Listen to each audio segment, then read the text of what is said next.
Hey guys, so this is the first ever live stream that I am doing. I'm just getting used to everything, so bear with me for the first one. So this is Conversations with God.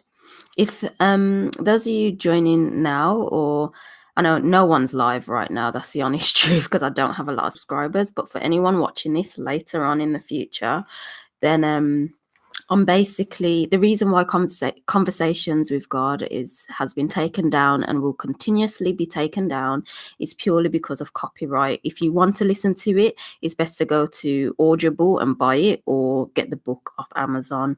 But I thought it would be great because it can't be on YouTube.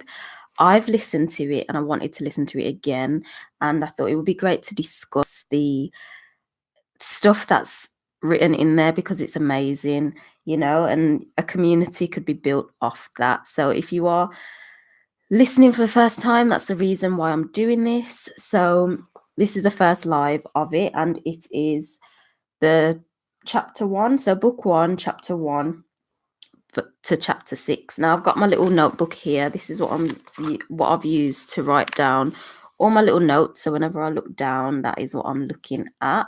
So let's get started. So the first thing, wait, give me a moment, just reading it. That's the only thing with lives, you can't just edit out these pauses. But so the first thing it started with, which I kind of want to discuss, is it starts off with a man's voice talking as God, and then a lady's voice. So the biggest question or the debate that a lot of people has had is God a man or a woman?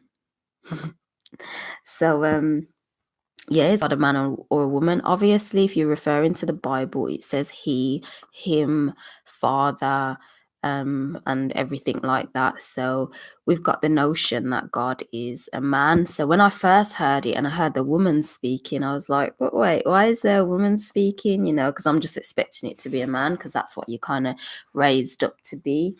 But lately there's been like controversy. You had I'm sure there was a movie. I can't remember what the movie was called, but God was a woman in that movie. She was a black woman. And then you had Ariana Grande's song saying, God is a woman. And when all is said and done, you'll believe God is a woman. And yeah, there's loads of stuff on YouTube that kind of say about God being a woman and etc., etc. So that's like the first thing. So my thought is is could God be a woman? I just went and I researched, I've done research, and ultimately God is kind of meant to be a spirit, so to say, and a spirit doesn't have a gender. So that is where the book was coming from. So because spirit doesn't have a gender, it's talking from both halves of the one, if you get me. So yeah, spirit doesn't have a gender. But my only issue, if spirit doesn't have a gender, I'm absolutely fine with that. I'm absolutely fine with not calling God a woman or calling God a man. But my problem is if you were to roll up in church or somewhere and say, the Lord's Prayer saying, Our Mother who art in heaven, like if you were to switch the roles, I know a lot of people would have a problem. But then my question is, why are you having a problem when really God isn't a gender? So, what could you make of God? It's interesting. What are your thoughts on that? Do you think it's weird? I'm at the stage now, I don't really like using the word God because it is a relatively new word, and meaning in like the last 500 or so years it was made up, should I say, as what's his name, Thor in Avengers 3 said, all words are made up, and it's true, they all are. Yeah, I don't know, I just don't like using the word God. It makes my soul feel a bit uncomfortable. um sometimes, not all the time, but like I'd rather not refer to it as God. That's just me anyway. So yeah, if anyone, when you're watching this, have any thoughts about that, like the gender of the being that we call God, or the whatever you want to say, call that we call God, let me know what your thoughts. Do you prefer to say he, she, or it, or you know, whatever? So yeah, it's got a man or a woman. So the next thing, it basically started off like, how the book started. He says that he was writing, a vengeful letter, like, he's just venting basically, as we've all done really. He's just started venting, and he then wrote a question, and then he says, all of a sudden, then it's like a presence kind of went over him, and then his hand just kind of started writing the answer to that question.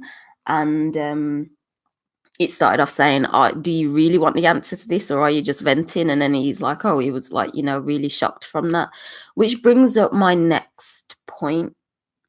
My brother said something something to me ages ago, and he said, the way God speaks to people in the Bible, like, when you read in the Bible, it says, oh, and the Lord came to Moses and said blah blah blah. And he says, if that was happening then, why isn't it happening now? And that is something that stuck with me. I was like, that's true, that's true, because obviously it says in there also that God is the same as today, yesterday, and tomorrow, and blah, blah, blah. And it's like, well, why isn't he speaking to people the same way he is now? So I know a lot of people were and are very skeptical about these conversations with God, because it's like ultimately you get that thought of like, no, that's not real, that's not true, he's kind of just making it up, or some sort of thing. You think, no, God's not going to talk. He's like, he's not going, why would he speak to him, or blah blah blah. That's like what you'd think.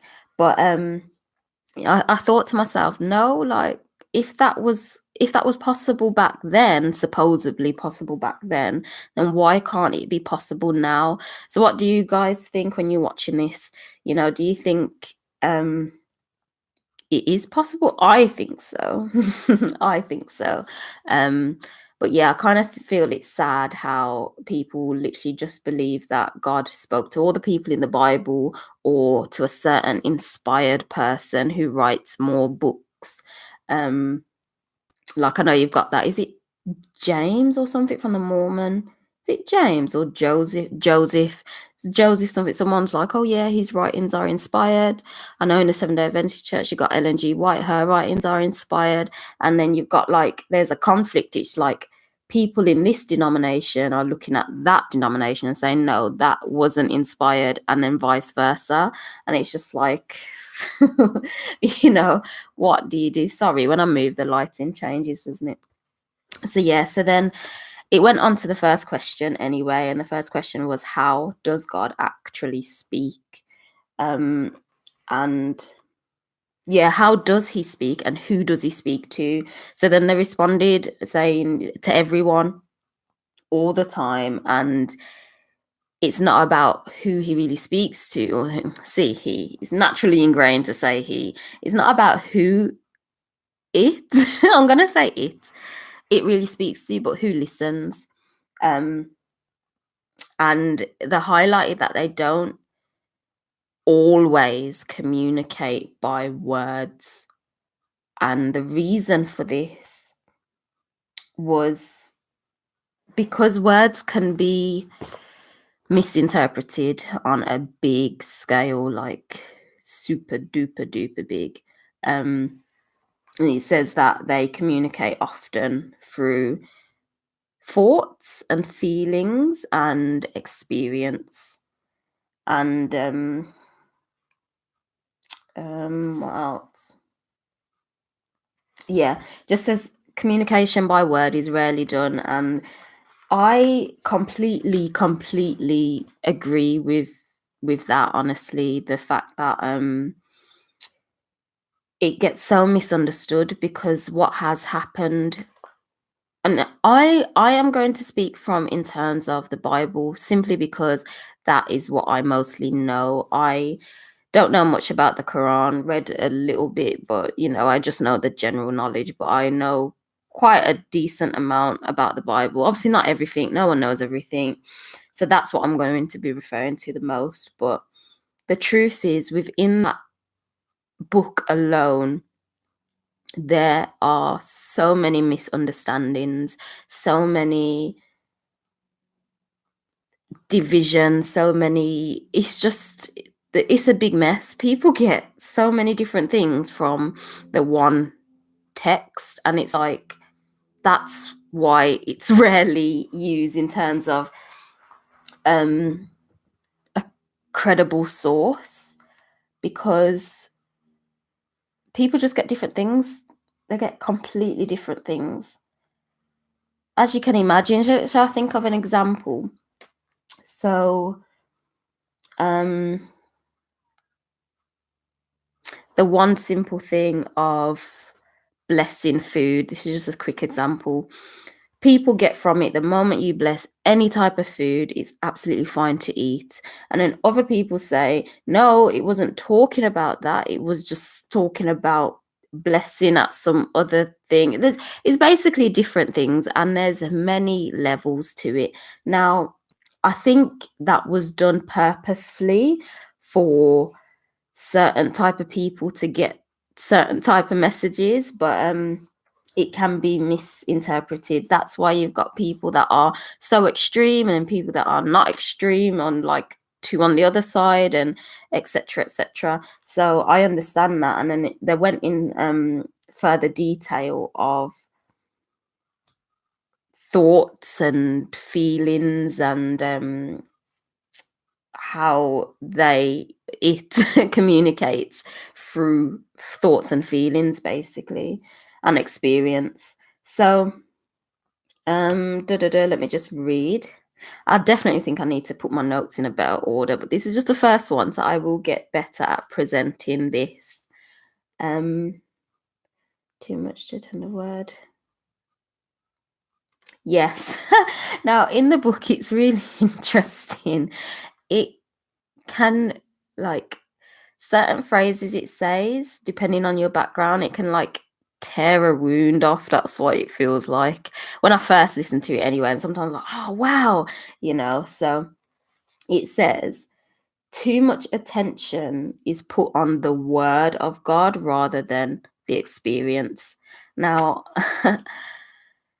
definitely. Now, that can be interpreted in many different ways, because you can look at it as in the whole, like, okay, too much attention is placed on the words in the whole Bible in itself, rather than your own experience of it. And that's true, because you can experience something completely different, but the Bible's saying this, or you could feel something completely different, but the Bible's saying this, and you would completely ignore your feelings and experience and just focus on what it says. Now, I'm speaking about that from my own experience, and it's not nice. It's not nice at all. And then there's the other way it could be interpreted by like, most Christians identify the word of God being Jesus. So if you were to take it from that level, you're like, yo, could it mean that? Or are they possibly saying? Personally, I think they're literally just talking about the words. But if people want to go deeper, it's like, am I paying too much attention to Jesus, the word of God? You never know. It mentions other stuff about Jesus anyway later, so I don't think it's that. But that could be a thing, because imagine, like, I'm hearing and reading a lot of stuff now. I'm doing my own research, but rather than just accepting that is it. Like, bear in mind, this Conversations with God book, I'm not just accepting any of it. I'm listening to it, I'm thinking about it, I'm doing my own research on things, and I'm coming to my own conclusion. Things that resonate with me, things that don't, I'm like, oh, okay. Honestly, majority of it does. But yeah, it's coming to my own conclusion. But anyway, I've been doing like some research on Jesus and stuff, and let's just say I'm hearing a lot of things, like from as far as he never existed, or like, the 18-year gap of his life. Where was he? Some people say he was in India because they've got documents there. And also in terms of dying on the cross, like some people say he didn't die on the cross. Now, if that is true, for a start, if he never existed, if that is true, then the whole of Christianity goes down the pan, like the pan. Same with Quran, because they say that he was not the Quran, Islam, because they say that he was the prophet of God. Down the pan, for one. Now, if he never died on the cross, then the whole of Christianity goes down the pan, like completely. And it's like, what were people doing their whole life if he never died on the cross? Like, what was the point? There's no point of it all. It goes down the pan. But Islam, I shouldn't say Muslim, Islam. Oh dear, my baby's waking up. Oh, I'm gonna have to go. I'll have to finish this off another time because he's waking up now. So, oh, all right then. Bye bye. I'll talk another time.